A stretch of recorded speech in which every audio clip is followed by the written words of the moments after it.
Dealing with a sociopath feels almost impossible. It's really hard to live a life with a sociopath, somebody who has a lack of empathy. And even when they appear to have empathy, there's always some kind of foundational deception.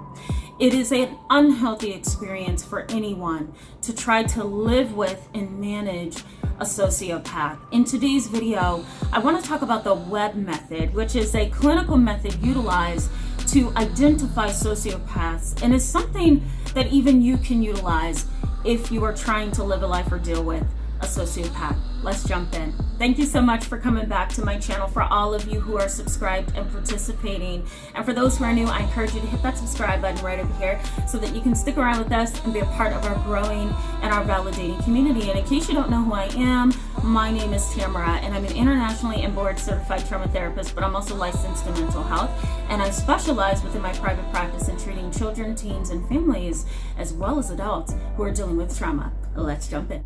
Now, a sociopath, as I talked about in a lot of videos in the past, and I recently talked about it this past Sunday, you can go ahead and check that out. I'm going to put that up here in the cards as we move towards the end of this video, so watch out for that card that's going to be at the top here. But, I talk a little bit in that video about dealing with sociopaths and some of the complications that you are likely to have with them. Living a life with a sociopath is difficult, and no matter how peaceful you try to be, it is not a situation that that you can manage without having any kind of education, without having other people on your side to support you and to give you eyes to see, right, and an intuition.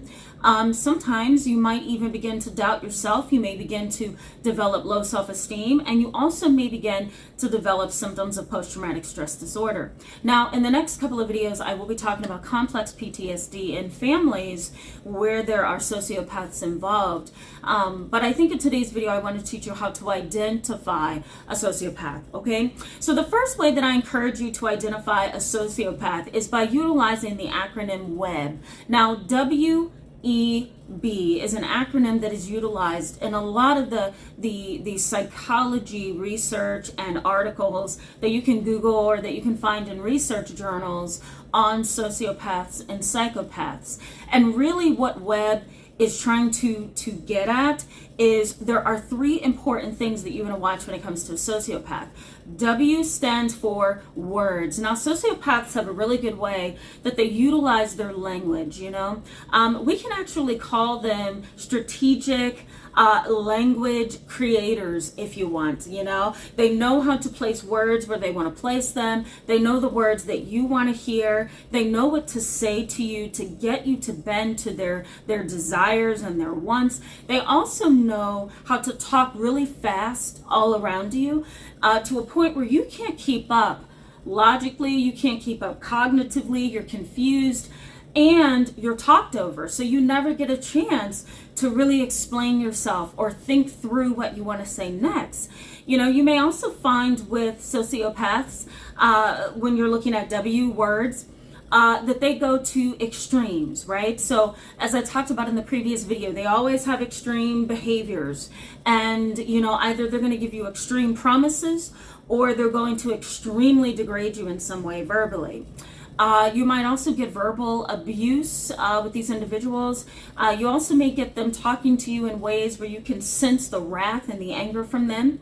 Some sociopaths are really good at using language to manipulate you, really good at using language to get you to think the way they want you to think.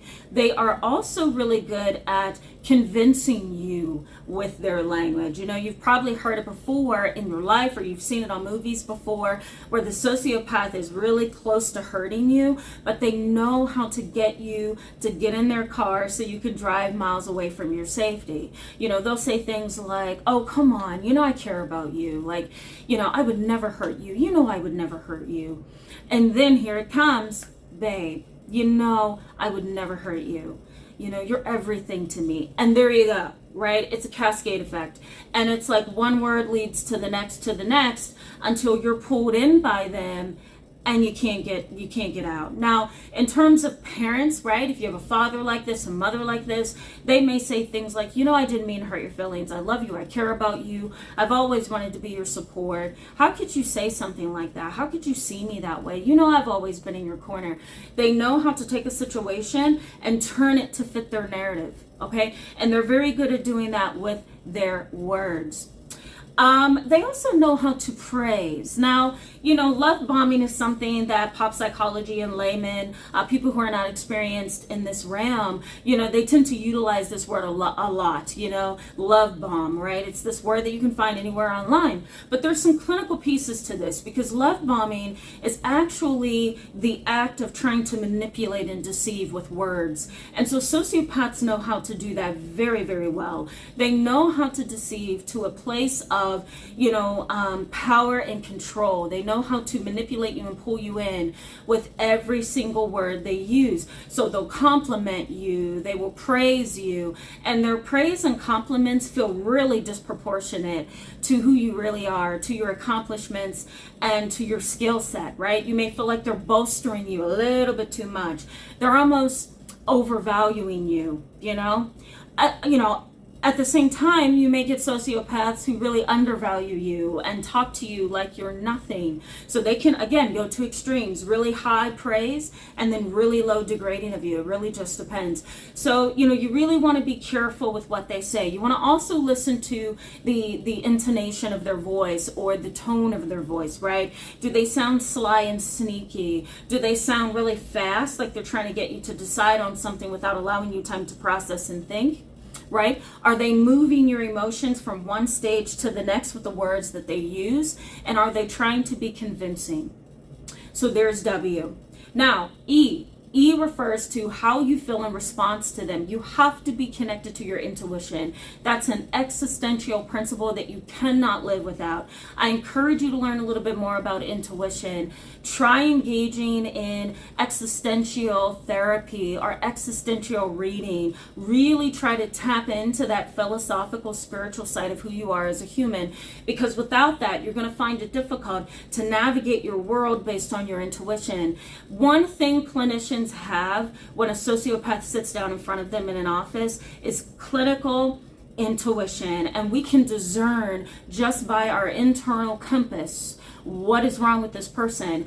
All we need is, in terms of additional information, is for that individual to give us some signs and symptoms of their behavior, for them to start talking and expressing how they think and feel about things and how they behave, and then boom, we've got you. So intuition really guides your understanding of the person that is in your space. So how you feel in response to them is extraordinarily important, okay? Are they drawing you in too fast and too soon? Do you feel too pulled towards them?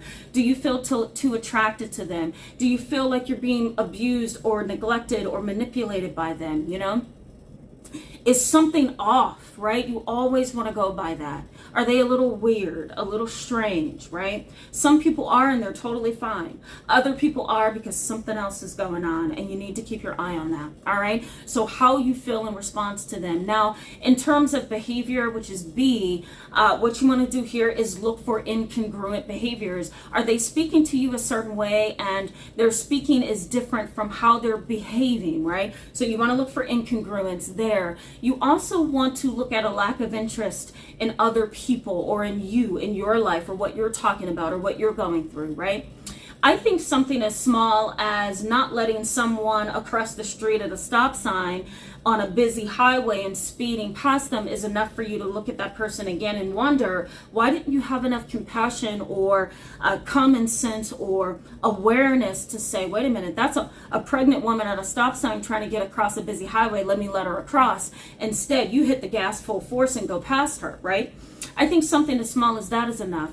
Being rude to waiters in a restaurant, abusing the mother of a household if it's a male sociopath, manipulating and stealing and cheating and deceiving and triangulating, right? Those are all behaviors that you want to take note of. You don't want to let the behavior escape you, because behaviors can sometimes add up to a bigger picture, right? You may not see the sociopath right away just by looking at one or two behaviors or a series of behaviors. You need those behaviors to add up to a whole map and a whole picture for you. So take note of every behavior. Another behavior that you want to look at is how were they when they were an adolescent, right? Sociopathy usually emerges at the age of 15 and sometimes a little bit older. Sometimes a little bit younger than 15, right? So it really just depends on genes, biology, environment, and all of that. But what you want to keep in mind is what has this individual been like as a child? You know, were they manipulative? Were they in the juvenile justice system? Were they calculating, you know? The other thing that you want to ask yourself, were they harmful to animals? Did they set fires? Did they manipulate and cheat and steal and deceive, right? Did they engage in a series of burglaries, right? Did they steal cars? These are all behaviors that do not necessarily predict sociopathy or psychopathy, but it does help you understand the temperament, the behaviors, the mindset, and the value system of the person. And all of that can add up to a sociopath as an adult. Now, there's some research studies in the past that have tried to find a relationship between three things. So pyromania, harm to animals, and a really difficult, complicated temperament and disposition, right? A disregard for human beings, I should say. And, you know, there hasn't been any real connection between, you know, this kind of a child and sociopathy, right? So, you know, just because a child may harm an animal, set fires, and have a disregard for humans doesn't necessarily correlate to sociopathy. But can it happen? Yes. It's showing you their tolerance level. It's showing you their behavioral you know, signs and patterns, and it's also giving you a little bit of insight into their value system. So you want to be aware of that as well. So childhood behaviors before the age of 15 and 15 and up is important for you to understand. I think you also want to look at facial expressions. You also want to look at how they respond to other people with affect, right? Affect is your facial expression. Are they flat? Are they cranky? Are they mean? Are they sneaky looking? What is their face telling you? Some sociopaths are really good at hiding, but you want to be able to use this web method to identify the sociopath. You want to look at their words. You want to look at their emotions and how they respond to things. You want to also look at your emotions. How are you responding in response to them? What are you sensing in your intuition? And B for behavior. So if you put these things together, you get the acronym WEB. And I think this is a good way to identify any kind of a sociopath. Thank you so much for being with me in this video today, guys. I encourage you to give it a thumbs up and go ahead and hit the subscribe button so that you can stick around and get videos every time I post them. I will see you in the next video. We're going to be talking about complex PTSD within families. Stick around. I'll see you soon. Bye.